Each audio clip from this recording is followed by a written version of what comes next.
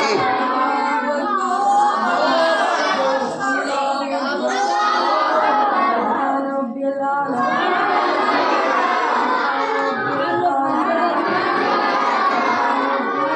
जी, एक मिनट। जब बैठेंगे तो दाएं पैर को कैसा करेंगे? हैं? दाएं पैर को बाएं पैर को बिछा देंगे, इस हिसाब से बैठेंगे। और जो पैरों की उंगलियां निकलेंगे की तरफ है, इस हिसाब से बैठेंगे। पैरों की उंगलियां आपके दोनों पैरों की दाएं पैर की तो आप कर लेंगे, लेकिन बाएं पैर जो बिछाए हैं उस उंगलियों को भी निकले की तरफ करने की कोशिश करेंगे, ठीक है। ऐसा बैठेंगे।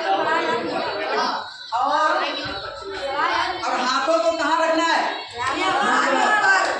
घुटने पे नहीं, रान पे रखना है। जैसे बहुत से लोग ऐसे रखते हैं, देखिए बहुत से लोग ऐसे उंगलियां लटका लेते हैं, ऐसे नहीं, रानों पे रखना है। हाथों को कहाँ रखना है? रानों पे रखना है। अब पढ़िए, क्या पढ़ेंगे सबसे पहले?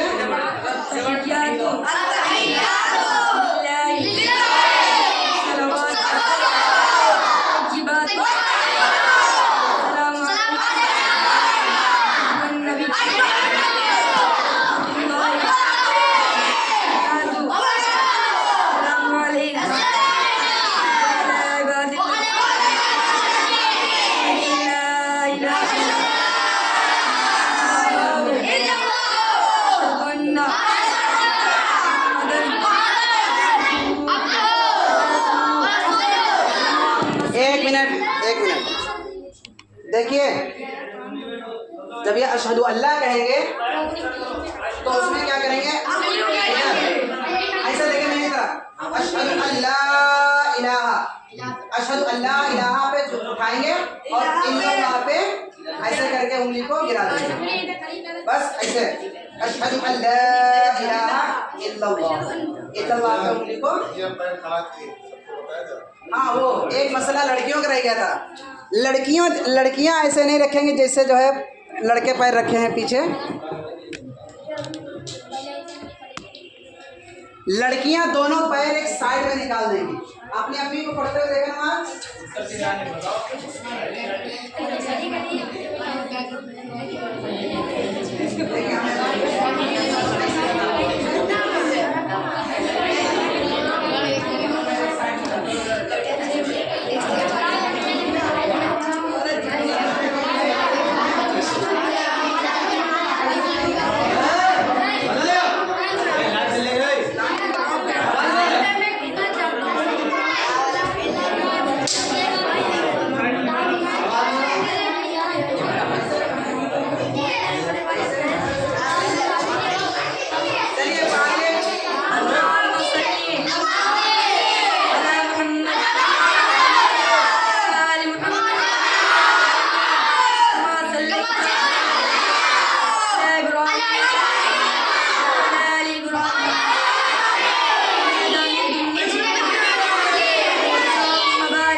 आराम से। हाँ, फ़ग़फ़िरली मग़फ़िरतन मिन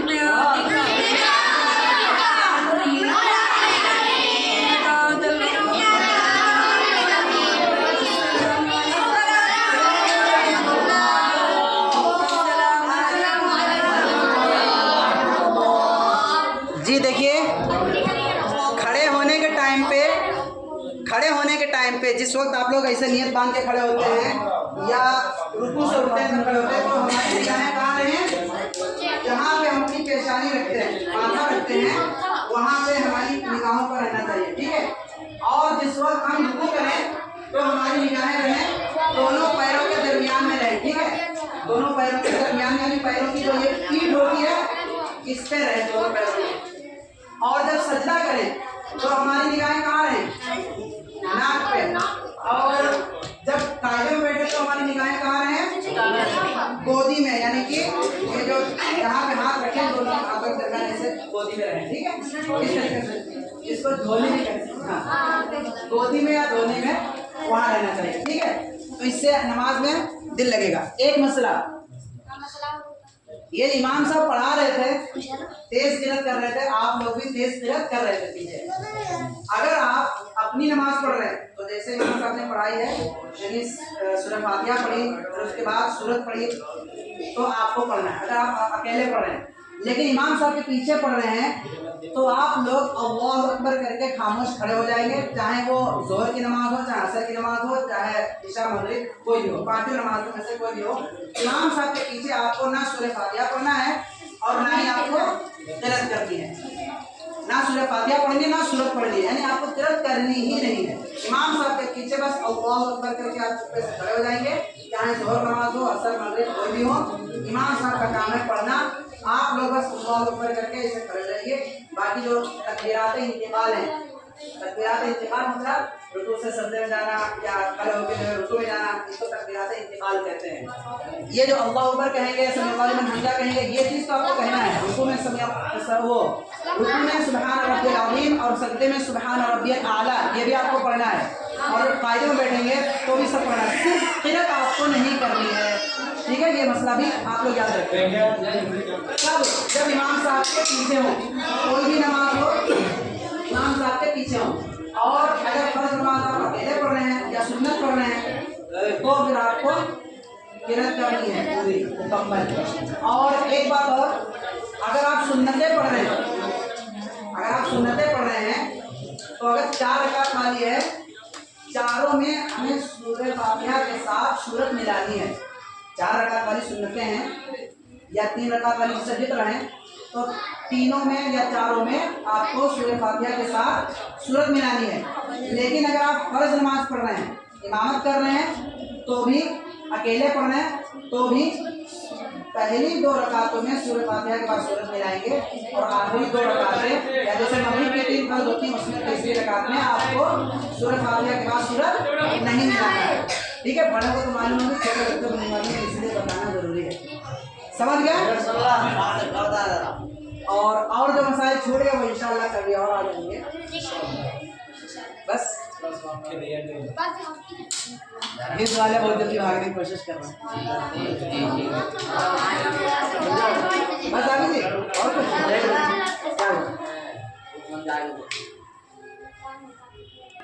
नमाज के बाद में दुआ, नमाज के बाद में दुआ का मसला है। अगर आप दुआ मांगेंगे अच्छी बात है, और अगर आप दुआ नहीं मांगेंगे तब भी कोई खराबी नहीं है। जो लोग दुआ मांगते हैं उन्हें बुरा नहीं कहा जाएगा, और जो लोग नहीं मांगते हैं वो खैर एक हिसाब से गलत ही करते हैं, क्योंकि भैया जब हमने नमाज़ पढ़ी है, अल्लाह ताला की इबादत की है, तो उसका अज्र भी मांग लेना चाहिए ना। और फ़र्ज़ नमाज़ों के बाद में दुआ की कबूलियत का वक्त होता है, तो इसलिए दुआ मांगना ही बेहतर है। ना मांगना बेहतर नहीं है, जायज़ है। ना मांगना बेहतर नहीं है, जायज़ है। असल में आजकल कुछ लोग हैं वो नमाज़ पढ़ें धीरे से निकल लिए, बाकायदा उनके वहाँ दुआ है ही नहीं। क्यों मौलाना? नमाज़ पढ़ते हैं निकल लेते हैं। तो नमाज के बाद में दुआ, फ़र्ज़ नमाज के बाद जो फ़र्ज़ नमाज होती है उसके बाद दुआ मुख्तसर ही मांग लें, रब्बना आतिना फिद दुनिया हसना व फिल आखिरति हसना व क़िना अज़ाबन नार पढ़ लें, इतना ही काफ़ी हो जाएगा। लेकिन दुआ मांग लें, हाँ इसको फ़र्ज़ ना समझें, ज़रूरी ना समझें, लेकिन दुआ मांग लें बेहतर है। और कभी जैसे काम से आपको जाना है, नमाज़ पढ़ने का, इमाम साहब ने नमाज़ पढ़ा हो तो दुआ मांगेंगे, जाहिर सी बात है। इमाम साहब नहीं मांगेंगे तो मुक़्तदी लोग बहुत वावेला मचा देंगे। तो इमाम साहब के लिए तो मजबूरी है, उन्हें मांगना ही पड़ेगा। लेकिन आप लोग अगर कभी कभी ये नई आदत बना लें कि थोड़ा सा काम है भाग लिए फ़ौरन मदद से, तो मसला जो है वैसे बताना चाहिए जैसे है। तो इसलिए हमने बता दिया आपको कि दुआ मांगना फ़र्ज़ नहीं है, लेकिन इबादत है, मुस्तहब मान लीजिए। चलिए बस।